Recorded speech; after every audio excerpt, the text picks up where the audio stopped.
How do you act like you're already living your dream life? That's something that I hear a lot and I think is very valid, good advice is to live like you're already achieving your dreams. You're already in your dream life.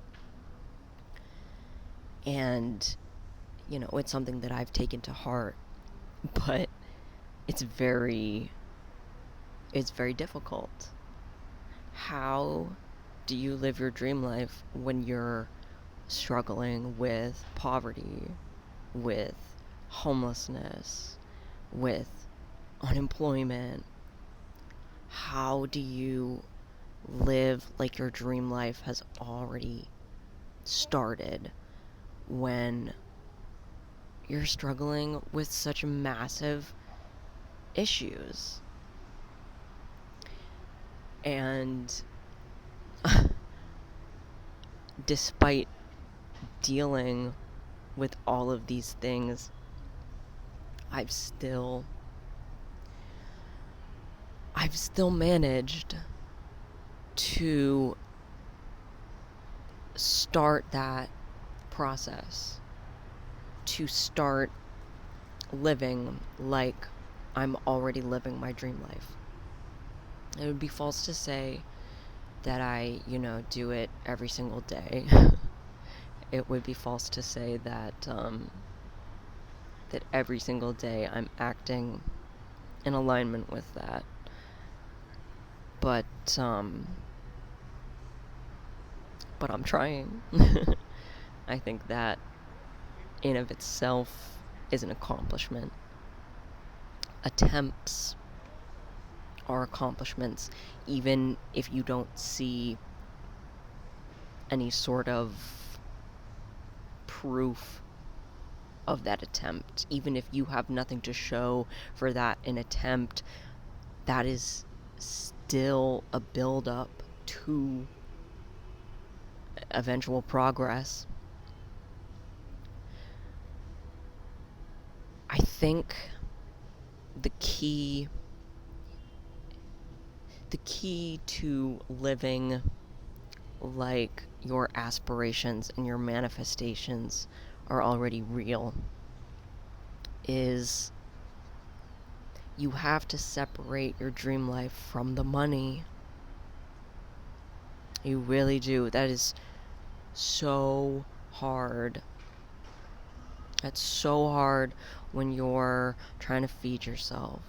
That's so hard when you're just trying to get through every day and you have a huge to-do list and it feels like at the end of the day you've barely gotten one thing done.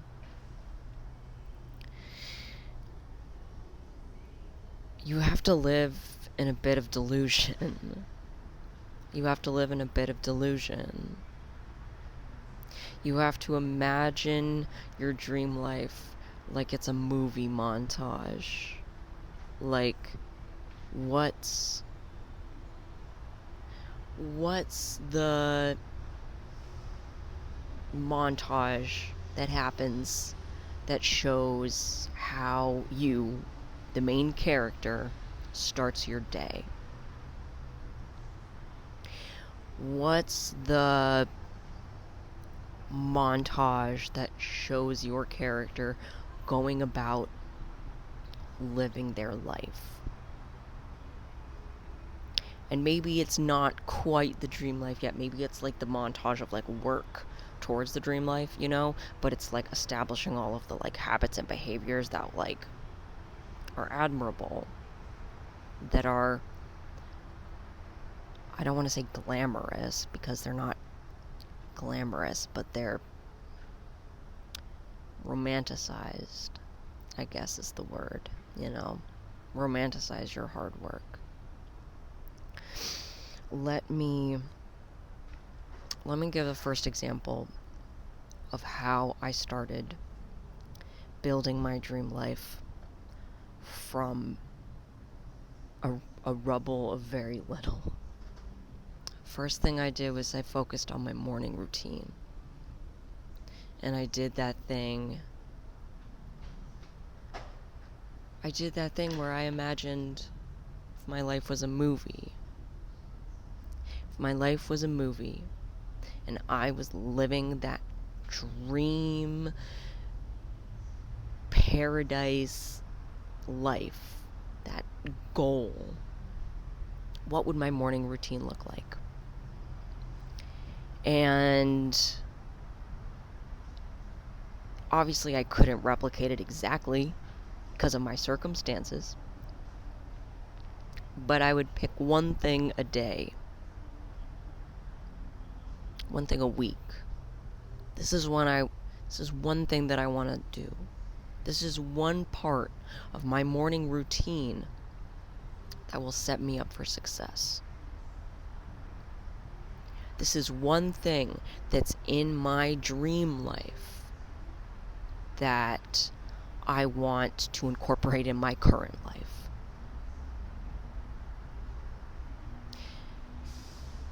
And also, these things that I'm incorporating, they're not permanent. My morning routine today is not exactly the morning routine of tomorrow. But some elements carry through. Some elements kind of, work their way throughout. But it began with that romantic view of it. And sometimes doing something that's wrong, that's the incorrect thing for you, immediately illuminates what is right. 707 as I said that. Sometimes you need to do what doesn't work to figure out what does. And the fear of doing what's incorrect should not hold you back from trying it.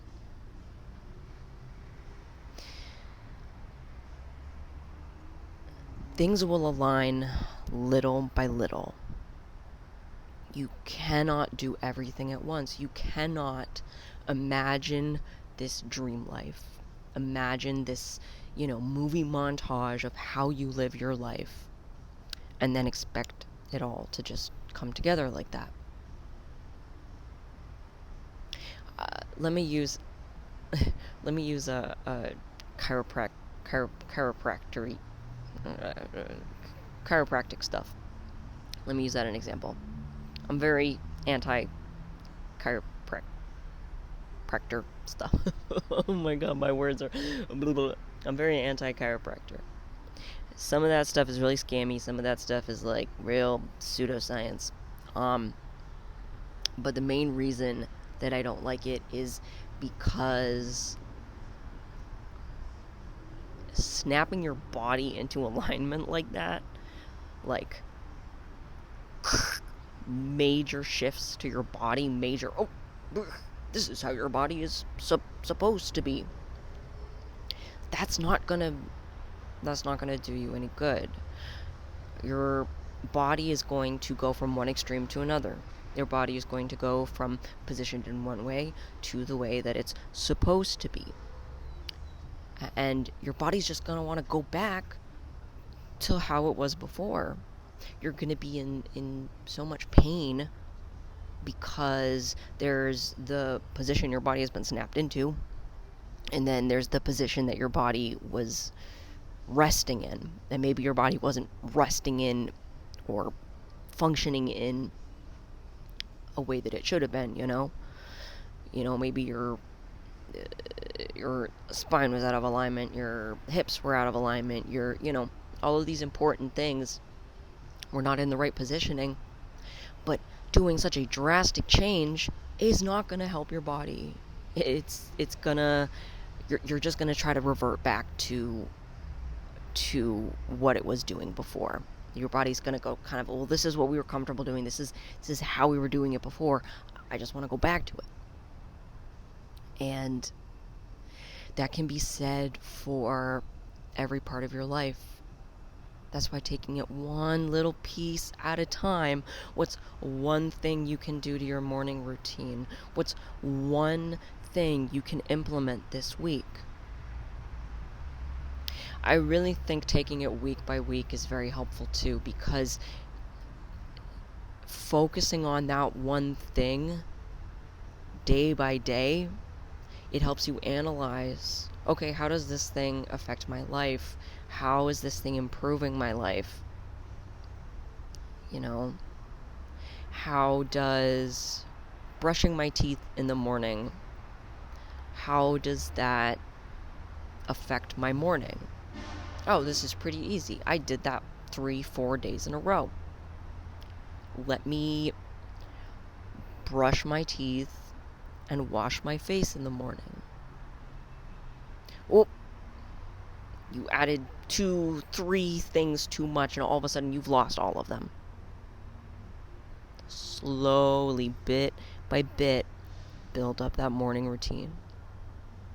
And then after you've got a pretty comfortable morning routine, something that's just coming to you naturally, that your body is doing by instinct and not by the compulsion, then look at your night routine. What does your nightly routine look like? This is one that I'm still working on, you know, because I made this whole list of, oh, these are the things that I want to do for my nightly routine. And I couldn't incorporate any of them. I was struggling so hard to implement a single one. And so I focused on my morning routine, and I've got a decent morning routine down. And I can kind of customize it to days that are a little bit different. But the night routine is now getting a little bit more of my focus because I'm starting to figure it out. I've been doing my gratitude journaling at night. So every night, one of the things I do before I go to bed is I gratitude journal. I've been trying to take a shower every night. I think night showers are good for me because one, I tend to take long showers, and two, I'm very sweaty. I can be sitting doing nothing, and I will stink. I will stink from the sweat that I've sweat all day. So a night shower is a really good reset.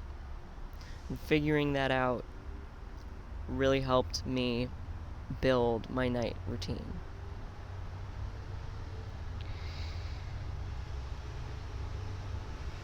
Things are going to properly align as they need to. Don't rush it. That is so difficult to, it's easier to say than it is to do. It's really difficult to do. But the more slow you take things, the more results you'll see. You're like, oh, one thing a week, I can do more. Start with one.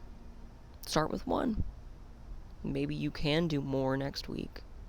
Maybe you can do 2 next week. But make sure you're doing 1 first. There's no such thing as too late. There's no such thing as, I should have been doing this years and years ago. I can't believe I didn't do this years and years ago. Babes, you are on your own journey. You are on your own journey, and those years were lessons and experiences and skill development that you needed.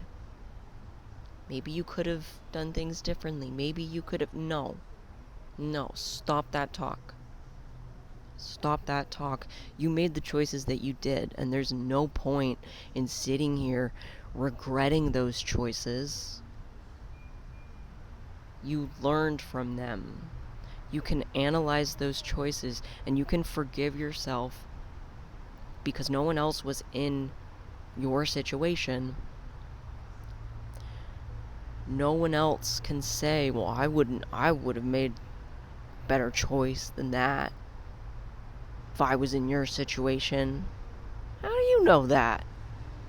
How do you know that you would have acted differently? Don't speak on other people's choices because you think you would have made the better choice in that situation. No, we are all on our own journeys, and we are all doing the best we friggin' can. Some of us are working towards our best alignment, and some of us aren't. But don't worry about the people that aren't. Worry about the people that are, because we're the ones supporting each other, and we're the ones making sure that we're getting somewhere better. 1616, as I said that.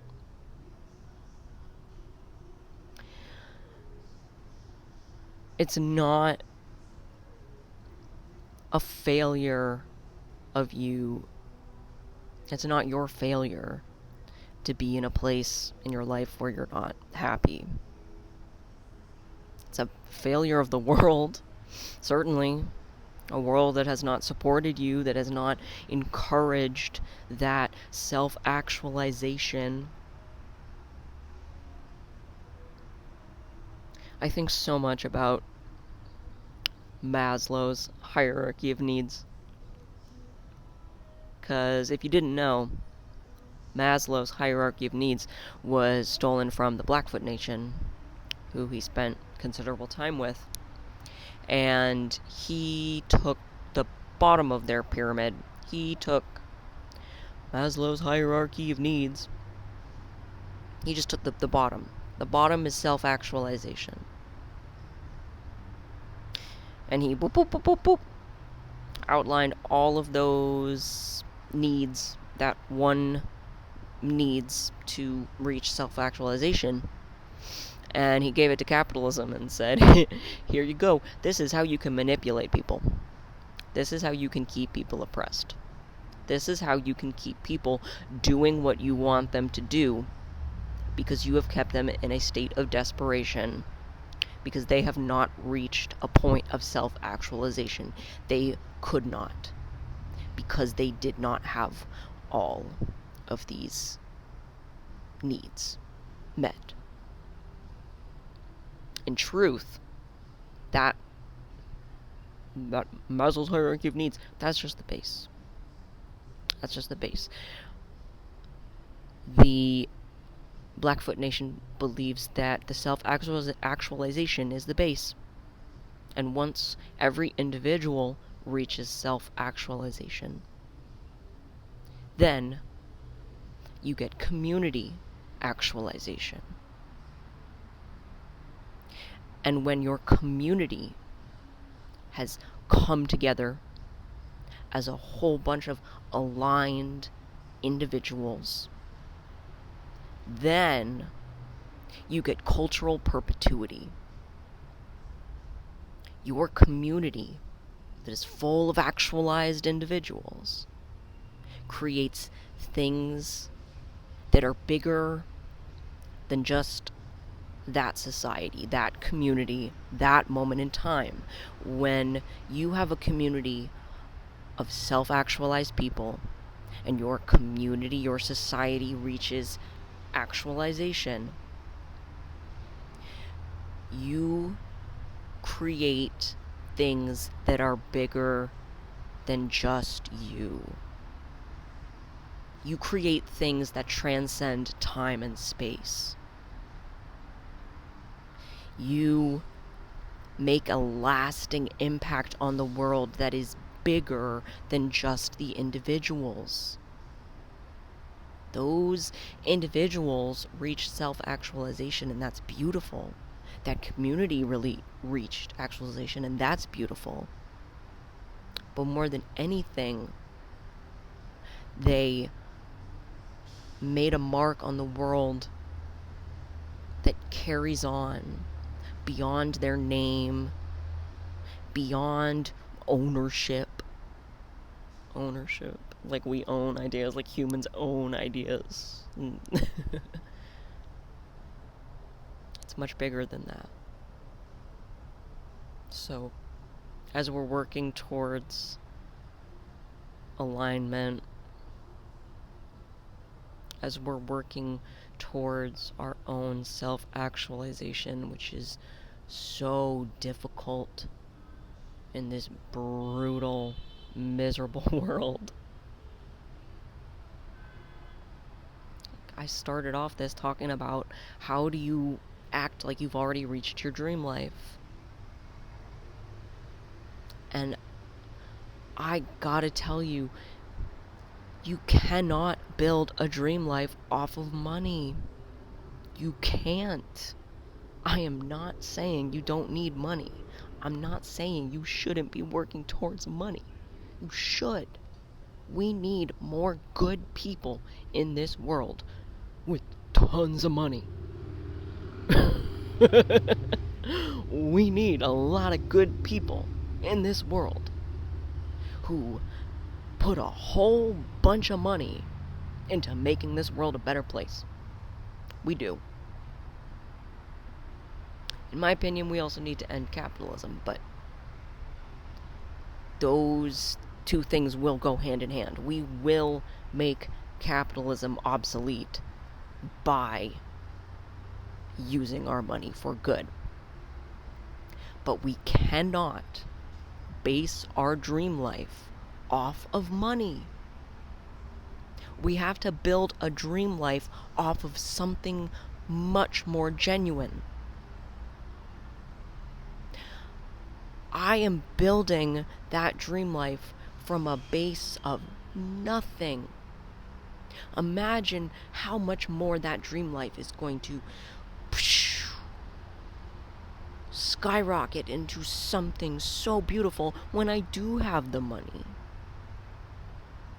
But it is building that base from a self-actualization that appreciates every single resource I have.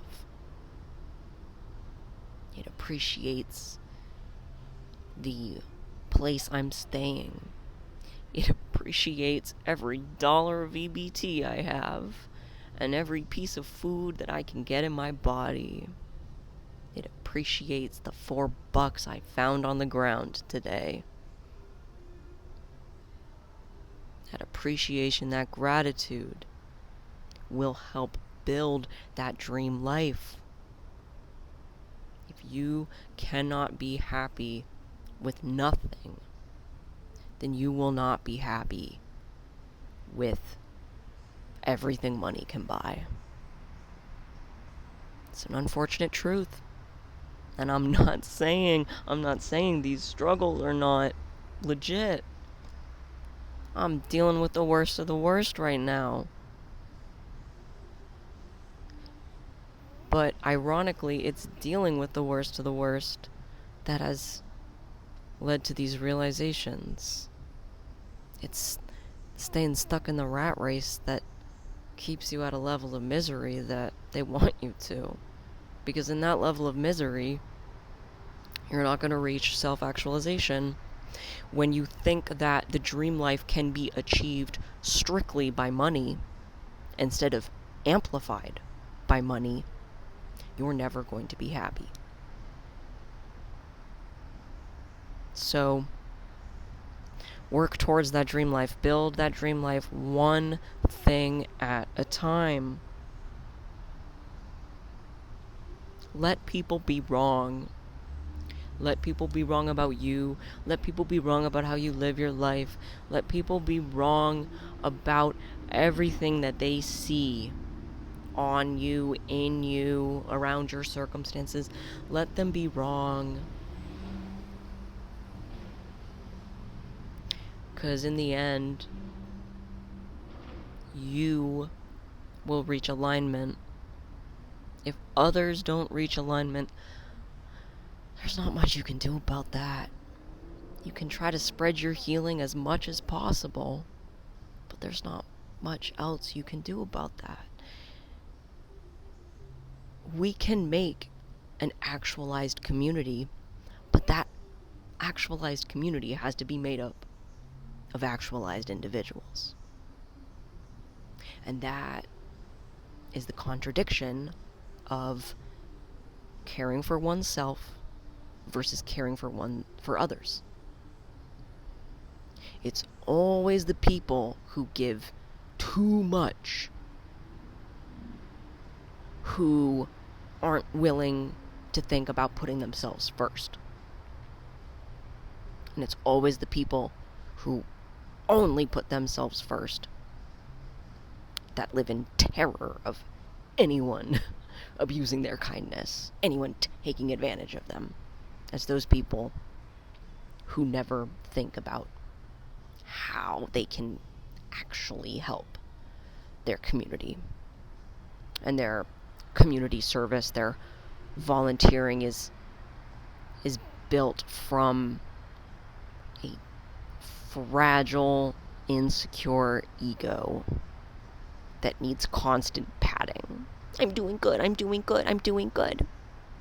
I gave the bare minimum, and I made it all about me. But I'm doing good. And then the people who have nothing, who are giving the shirt off their back, who are giving their last dollar,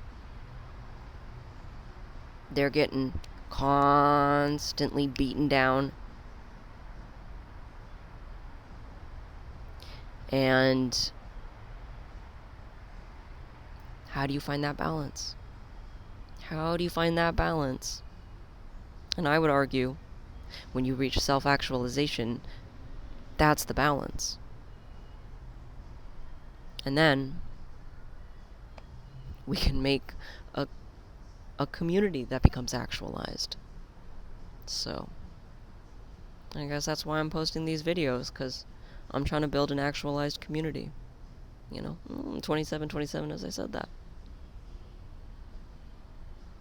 And I'm hoping that by putting this out there, by putting my thoughts out there, putting my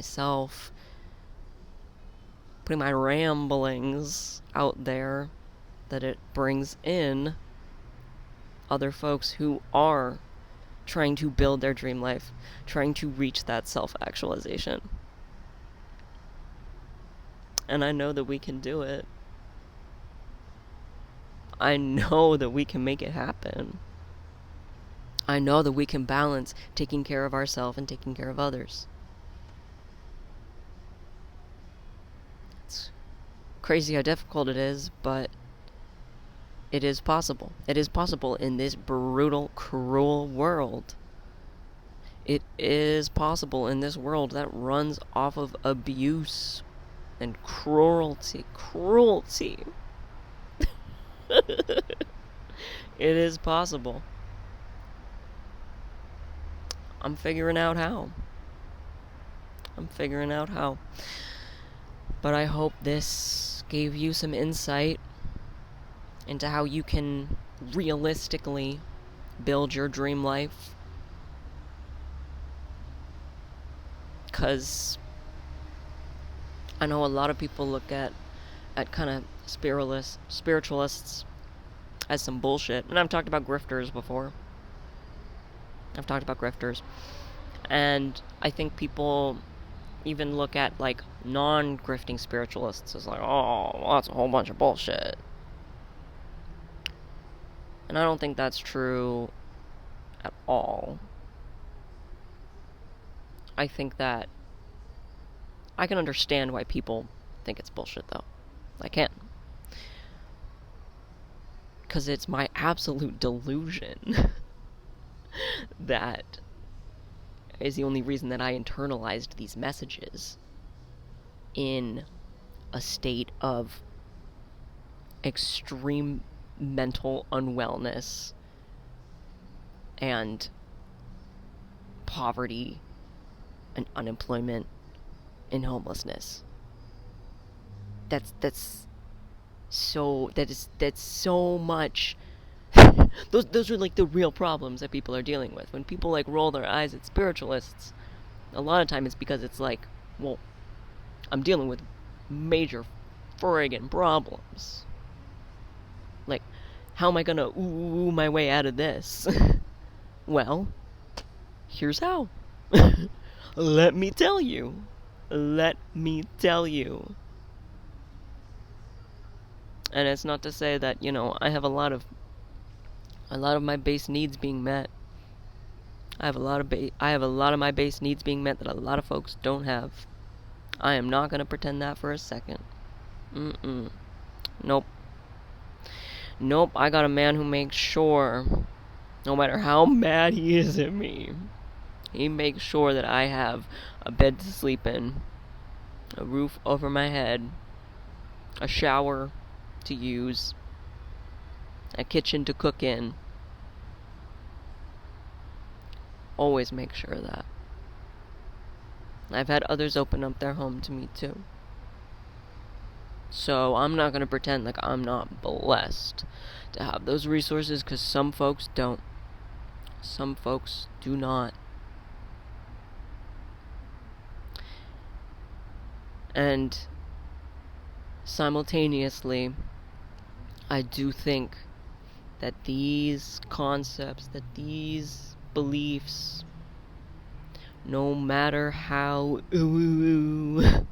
they are, they are applicable at any state of your life.